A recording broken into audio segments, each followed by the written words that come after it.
The Professor of Practical Jokes. By Evelyn Sharp. Years and years and years ago, in a country that has been long forgotten, there lived a king called Grumbolo. He was young, handsome, and talented, and this made it all the more remarkable that he had never thought of seeking a wife. He ruled his country so well that not a single poor or ill-treated person was to be found in the whole of it, and yet, it was the dullest country that has ever existed. The reason for this was plain: the king was all very well in his way, and to be well governed no doubt has its advantages, but the people were unreasonable and they wanted more than this. They wanted court balls, and court banquets, and royal processions through the streets, with bands playing and flags flying. They wanted more play, and more holidays, and more fun, and all these things, as everyone knows well, are only to be had when there is a queen at court. The king, however, was so well satisfied with himself that it never occurred to him how dreadfully dull his kingdom was growing, and he was exceedingly surprised when a number of the courtiers, headed by the royal comptroller of holidays and the learned professor of practical jokes, who had been positively out of work ever since his serious young majesty came to the throne, waited upon him one morning, with the humble request that he should begin to think about finding a queen. "What more can you want?" asked the young king in astonishment. "Surely a king, or at least a king such as I am, is enough for my subjects. I am quite satisfied with myself. Is it possible that the country is not equally satisfied?" "The country is more than satisfied with your excellent majesty," explained the comptroller of holidays. "The country has never been so admirably governed before. It feels, however, that certain other things are almost as important, your majesty, as wise laws and honest toil, such as holidays, for instance." "In practical jokes," murmured the learned professor at his side. His majesty was silent. It seemed incredible that the country should want anything more than the excellent government of King Grumbolo, but he was fond of his people at heart, in spite of the dullness to which he had brought them, and so he consented in the end to give them a queen. "Go and find me the most beautiful, the most silent, and the most foolish princess in the world," he said to them.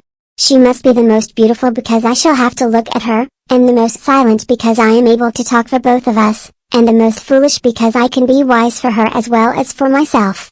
If you find me a princess like this I will make her my queen." Not long after, the king held a reception for all the beautiful princesses who could be collected at such a very short notice. There were 150 altogether, but although they were without doubt both beautiful and foolish, they never stopped talking for an instant, and not one of them would King Grumbolo have for his queen. So the royal comptroller of holidays and the learned professor of practical jokes put their heads together once more, and in a few days' time they came again to the king. "We have heard at last of the princess who would suit you," they said to him. "She is so beautiful that the trees stop gossiping and the flowers stop breathing when she passes by, and she is so silent that if it were not for the wonderful expression in her eyes it would be impossible to hold any conversation with her at all." "Ah," said King Grumbolo, nodding his royal head approvingly, "and is she very foolish as well?" "That she must be, your majesty," said the comptroller of holidays, looking nervously towards the professor of practical jokes, "because, your majesty, well, because she has refused to have anything to do with your majesty," boldly interrupted the professor. "What?" cried the king, astounded. "She does not wish to be my queen?" "Not exactly that, your majesty," stammered the comptroller of holidays, "but she declares she could never marry anyone who has so ridiculous a name as your majesty," said the professor of practical jokes without a moment's hesitation. King Grumbolo stepped down from his throne and merely smiled. "That is of no consequence," he observed. "Evidently she knows nothing about me except my unfortunate name, and that I certainly did not give myself. Tell me at once where this wonderful princess is to be found." "That is exactly what we do not know, your majesty," they confessed, reluctantly. "As soon as the princess heard that your majesty wished to make her a queen she fled from the country, and we have not been able to discover where she has hidden herself." "No matter," said King Grumbolo, actually omitting to scold them for their stupidity, "it is never difficult to find the most beautiful princess in the world. Bring me my horse at once, you can make ready for the royal wedding as soon as you please." The country was very badly governed while the king was away, but it was certainly not dull. Every person in the kingdom was occupied in making preparations for the royal wedding, and it was going to be such a particularly grand royal wedding that the people were kept thoroughly amused by looking forward to it alone. When, however, the last touch had been put to the preparations, and there was positively nothing left for anyone to do, the people began to grumble. It was clear that there could not be a marriage if nobody was there to be married, and no tidings had been received of King Grumbelow since he rode away to fetch his bride. There is no doubt that the discontent of the people would have ended in a revolution if the professor of practical jokes had not hit upon a happy idea. "It is true that we cannot have a royal wedding," said the professor of practical jokes, "but we can pretend to have one." The comptroller of holidays was only too delighted to fall in with the idea, and at once issued a proclamation to the effect that the country should take a holiday until further notice. After that, the people could not think of grumbling, they gave themselves up to general rejoicing, and pretended, day after day, that the king was being married, until they almost forgot that there was not even a king in the country. Meanwhile, King Grumbelow was riding by night and by day in search of his beautiful, silent princess. He rode for many months without discovering a trace of her, but instead of growing tired of his search he only became the more anxious to find her. One day, as he was riding through a wood, he came upon a sweet-smelling hedge, all made of honeysuckle and sweetbriar, so high that he could not climb it, and so thick that he could not see through it. "Dear me," thought King Grumbelow, "something charming must be hidden behind so pretty a hedge as this." He rode along it with his mind full of curiosity until he came to two slender, pink and white gates, made entirely of apple blossom, and through these he could see a fresh-looking garden with green lawns and gravel paths and bright flower beds, and in the middle of it all a dainty little house made of nothing but rose leaves. The king was so impatient to know who was the owner of such a delightful little dwelling that he knocked at once on the gates for admission, and a dragon with a singularly mild and harmless expression appeared inside, and asked him gently what he wanted.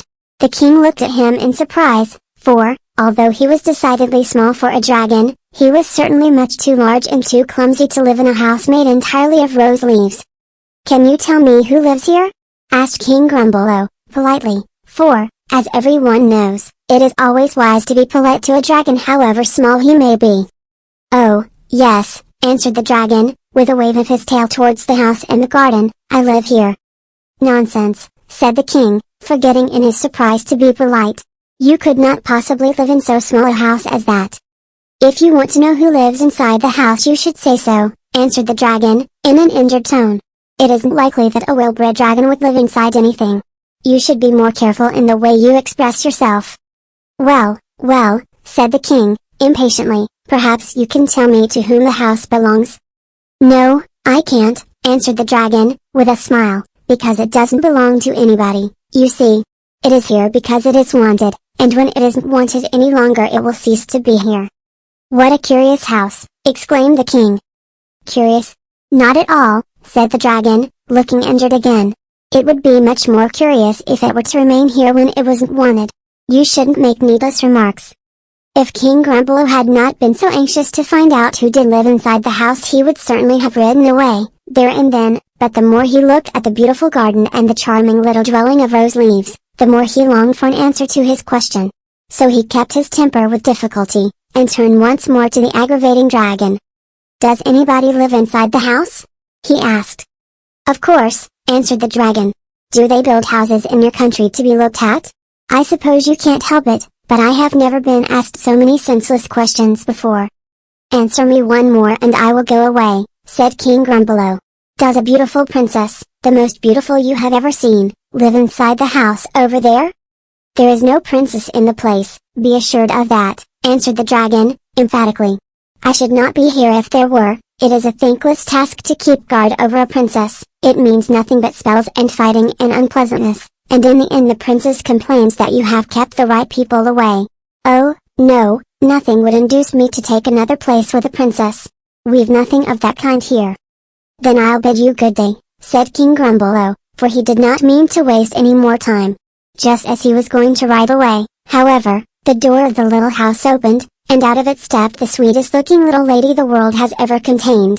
She was so beautiful that as she walked down the path the flowers stopped breathing and the trees stopped gossiping, and she had such wonderful eyes that to look at them was to know everything she was thinking about.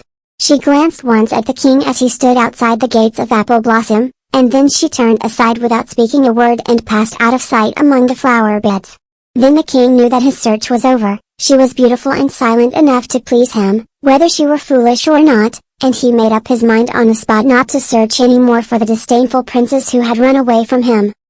"Who is she?" he asked the dragon, eagerly. "The Lady Whimsical, to be sure," answered the dragon. "What a lot of questions you ask." "Then go and tell the Lady Whimsical that if she pleases I would like to speak with her," said King Grumbolo. The dragon did not move. "The Lady Whimsical never speaks," he observed.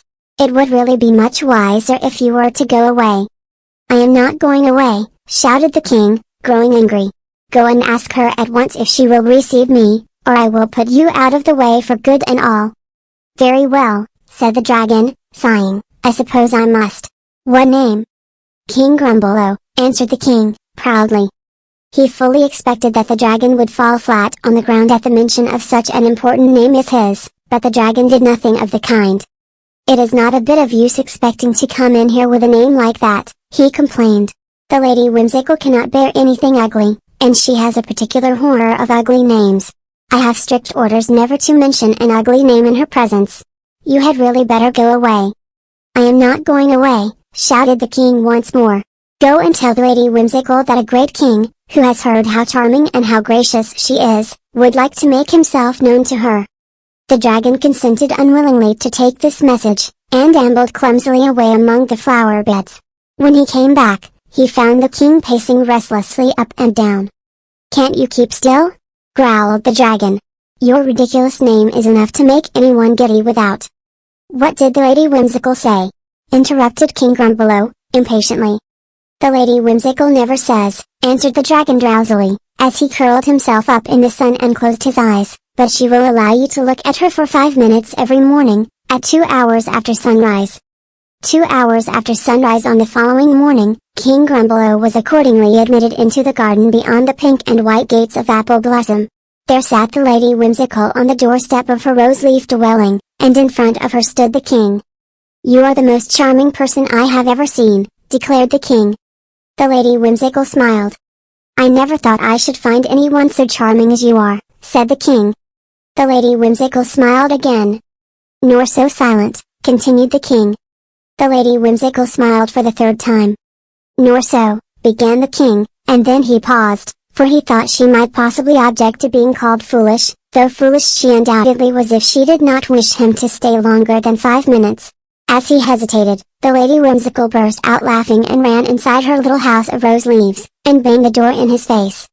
"Time's up," said the dragon, and King Grumbolo went away puzzled. He came back again, however, at the same time on the following morning, and there sat Lady Whimsical on the doorstep of her rose-leaf dwelling, just as though she were expecting him. "I have thought only of you since yesterday morning," sighed King Grumbolo. The Lady Whimsical smiled as before. "I shall think only of you for the rest of my days," declared the king. The Lady Whimsical smiled even more than before. "Do you know why I have come all this way to find you?" demanded the king, growing bolder. The Lady Whimsical shook her head at him, burst out laughing, and ran inside her rose-leaf house as she had done the day before. 2 hours after sunrise on the following morning, the Lady Whimsical was once more seated on her doorstep, and King Grumbolo was once more standing in front of her. "You are so beautiful that I shall never tire of looking at you," said the king. Again, the Lady Whimsical only smiled. "You are so silent that you will always allow me to talk enough for both of us," continued the king. The Lady Whimsical smiled once more. "And since you're so foolish as to send me away every morning," said the king, "you must surely be foolish enough to be the queen of so wise a king as myself." The Lady Whimsical had never laughed so heartily at anything as she did at these words of King Grumbolo, and even after she had banged the door in his face, he could still hear her laughter as it floated out from the windows of the dainty little house of rose leaves. Now, all this was very amusing for the Lady Whimsical, who was quite happy as long as she had something to make her smile, but King Grumbolo was not so well satisfied. It was not amusing to carry on a conversation entirely alone, and he even began to wish secretly that the Lady Whimsical would not answer all his questions by laughing at them. However, the Lady Whimsical showed no signs of answering them in any other way, and at last the king determined that he would make her speak to him just once, and after that she might be as silent as she pleased. So, one morning, when the dragon opened the apple blossom gates to him as usual, he strode up to Lady Whimsical with a resolute air. "Lady Whimsical, I want you to come away with me and be my queen," he said. She shook her head and smiled. "Why not?" demanded King Grumbelow. She smiled again. "Why not?" shouted King Grumbelow at the very top of his voice. When the Lady Whimsical shrugged her shoulders and merely smiled again, the king lost his patience completely, which of course was an absurd thing to do, considering that he had come all this way on purpose to find someone who knew how to be silent. "Will nothing induce you to speak just one word to me?" he exclaimed, and then he ran right away from her mocking laughter, and did not even wait to have the rose-leaf door banged in his face. It was a very crestfallen King Grumbelow who knocked at the gates of Apple Blossom on the following morning. But no one was sitting on the doorstep of the dainty little house of rose leaves, and King Grumbelow's heart gave a great jump. "Where is she?" he demanded of the dragon, who had followed him along the path and was looking at him with his aggravating smile. The dragon became reproachful. "It is your fault," he complained. "I told you she never spoke, why didn't you listen to me? You have driven her away now by your endless questions. She has gone into her house of rose leaves, and the wise woman of the wood alone knows what will bring her out again." King Grumbelow looked up at the dainty little house of rose leaves, and thought he heard the sound of muffled laughter floating through the open windows. He turned once more to the dragon. "Where does the wise woman of the wood live?" he asked. But the dragon had curled himself up in the sun and was already half asleep. "Don't ask so many questions," he mumbled sleepily, and King Grumbelow strode angrily out of the garden. He mounted his horse and allowed it to take him wherever it would, for he had no idea where the wise woman of the wood lived, and one way was as good as another. Towards sundown, a blackbird hopped onto his horse's head and sang to him, and something in its song so reminded the king of Lady Whimsical's laughter that he put out his hand to caress it. No sooner did he touch it, however, than it turned into a squirrel, and scampered away from him so mischievously that he was again reminded of Lady Whimsical and of the way she, too, had run away from him. He put spurs to his horse and chased the squirrel until he overtook it, when it immediately turned into a field mouse and sprang into a large hole in the root of an old elm tree, and after it went King Grumbelow without a moment's hesitation. He left his horse outside, and threw his crown on the ground, and crept into the hole as humbly as though he had not been a king at all. The hole opened into a long, dark passage which grew smaller and smaller as it went deeper into the earth, so that King Grumbelow could scarcely drag himself along on his hands and knees. It came to an end at last, however, and he crawled into a cavern lighted dimly by glowworms. The field mouse was just ahead of him, but before he could catch it he found that it was no longer there, and in its place stood a tall witch woman, with a voice like a blackbird's, and eyes like a squirrel's, and hair the color of a field mouse. "Tell me," said King Grumbelow, eagerly, "are you the wise woman of the wood?" "Of course I am," said the witch woman. "Do you think anyone else would have been so much trouble to catch? And now that you have caught me, what can I do for you?" "I want you to remove the spell from the Lady Whimsical, so that she may be able to speak to me," said King Grumbelow. The witch woman laughed outright. "There is no spell over the Lady Whimsical," she said. "She can talk as much as she pleases." "Then why has she never spoken to me?" asked the king in astonishment. "You wished for the most silent woman in the world," said the wise woman of the wood. "Now that you have found her, why do you complain?" For the first time in his life King Grumbelow felt distinctly foolish. "I made a mistake," he owned. "I don't want a silent queen at all." "Then go back and tell her so," said the witch woman, promptly. "Do you think that will make her come out from her house of rose leaves?" asked King Grumbelow. "I shouldn't wonder," said the wise woman of the wood, "but go and see for yourself. There is no need to thank me, for anyone who takes the trouble to follow the wise woman of the wood to her home is welcome to what he may find when he gets there."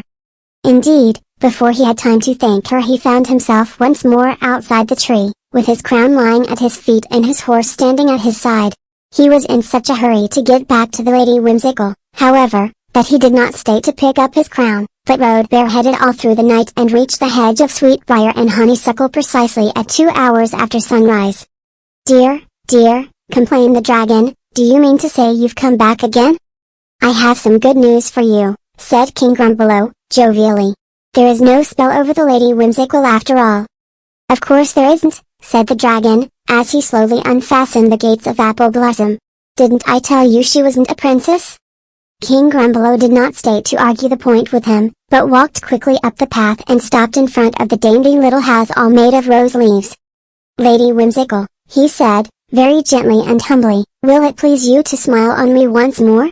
I have discovered that you are the wisest person in the world, and that I am by far the most foolish."